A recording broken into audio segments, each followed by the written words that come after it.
Shalom, saudara-saudara yang dikasihi Tuhan Yesus Kristus, selamat pagi. Selamat berjumpa lagi pada renungan harian di pagi ini. Damai sejahtera Allah Bapa dan sukacita Roh Kudus memberkati kita semua. Kiranya kasih dan hikmat yang daripada Tuhan kita Yesus Kristus menolong kita untuk melakukan tugas dan berbagai aktivitas kita di sepanjang hari ini. Nas renungan buat kita hari ini, Senin, tanggal 23 September 2024, diambil dari kitab Perjanjian Lama, kitab Jefanya, pasal 3 ayat 7 dikatakan demikian. Aku sangka tentulah ia sekarang akan takut kepadaku, akan mempedulikan kecaman dan segala yang kutugaskan kepadanya. Tidak akan lenyap dari penglihatannya. Tetapi sesungguhnya mereka makin giat menjadikan busuk perbuatan mereka. Demikian firman Tuhan. Tema renungan, kecaman Tuhan di dalam sukacita yang semu.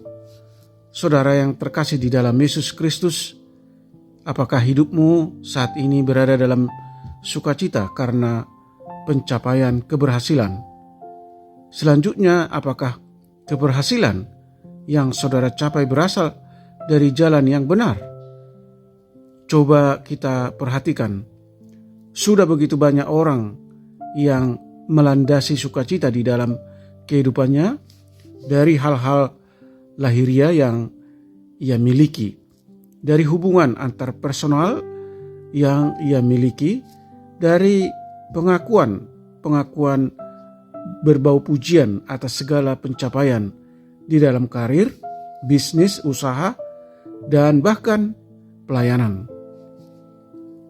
Saudara yang dikasihi Tuhan Yesus Kristus, kecenderungan ini selalu ada dalam pola pikir anak-anak muda. Mungkin tak begitu penting dalam hidupnya hal mengenai cara atau jalan meraih keberhasilannya, jalan yang benar atau salah. Dari situlah muncul yang namanya sukacita yang semu. Kitab Jefanya ditutup dengan pengharapan yang besar, tetapi sebagian besar isinya memperlihatkan tentang penghakiman yang berat. Mengapa? Sebab Yerusalem makin giat menjadikan busuk perbuatan mereka. Meskipun Allah berusaha meluruskan umatnya, namun Allah menjanjikan kesatuan yang penuh damai. Aku akan memberikan bibir lain kepada bangsa-bangsa, yakni bibir yang bersih, supaya sekaliannya mereka memanggil nama Tuhan, beribadah kepadanya dengan bahu-membahu. Cara yang diambilnya untuk mempertobatkan umat akan berhasil. Penghakiman Allah ini menjadi latar belakang bagi penutup kitab Jefanya yang memberikan penghiburan. Maka dari itu, saudara yang terkasih di dalam Yesus Kristus, melalui renungan ini kita perlu untuk melandaskan segala situasi dalam kehidupan kita kepada Tuhan yang adalah sumber sukacita. Ingat, Allah kita adalah Allah yang cemburu. Sesungguhnya Ia mau untuk terus mengarahkan kehidupan kita kepada Dia dalam meraih sukacita, sehingga sukacita sejati benar-benar terasa kuat di dalam hidup kita. Amin. Mari kita berdoa. Ya Tuhan Allah Bapa di surga, Allah yang kami sembah di dalam Yesus Kristus, lewat firman-Mu hari ini kami diingatkan bahwa Tuhan adalah hakim atas seluruh bumi. Segala jalan-Mu adil dan benar. Kasih-Mu melingkupi seluruh bumi dan seluruh bangsa-bangsa. Begitu pula murka Allah akan melanda seluruh bumi dan bangsa-bangsa yang tidak menghormati kekudusan Allah dan tidak mentaati hukum-hukum dan perintah-perintah-Mu. Bahkan tak terkecuali umat pilihan Allah.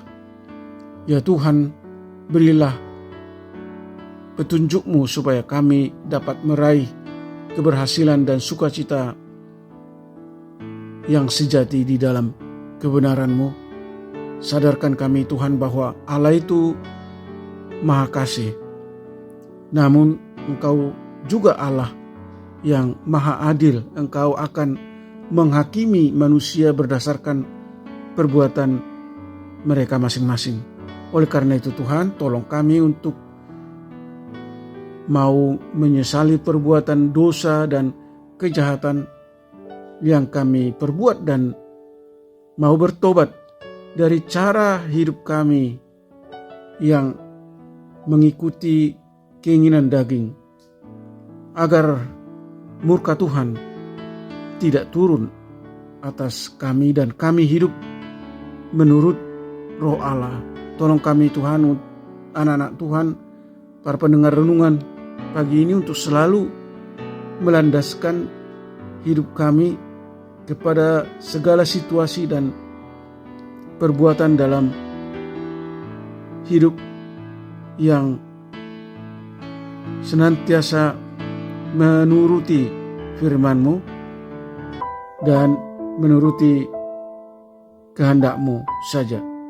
Limpahi kami sukacita, kesehatan, damai sejahtera yang daripada-Mu. Jauhkan kami dari segala mara bahaya dan berbagai pencobaan. Buatlah segala usaha kami selalu berhasil. Tuhan kiranya menyembuhkan mereka yang mengalami sakit penyakit, menopang dan meneguhkan mereka yang letih lesu dan berbeban berat, serta yang mengalami berbagai penderitaan. Tuhan menghibur mereka yang bersedih dan berduka dengan anugerah pertolongan-Mu yang penuh kasih. Terima kasih Tuhan. Kami berdoa dan mengucap syukur dalam nama Tuhan Yesus Kristus. Amin. Shalom, selamat beraktivitas, tetap sehat. Tuhan Yesus memberkati.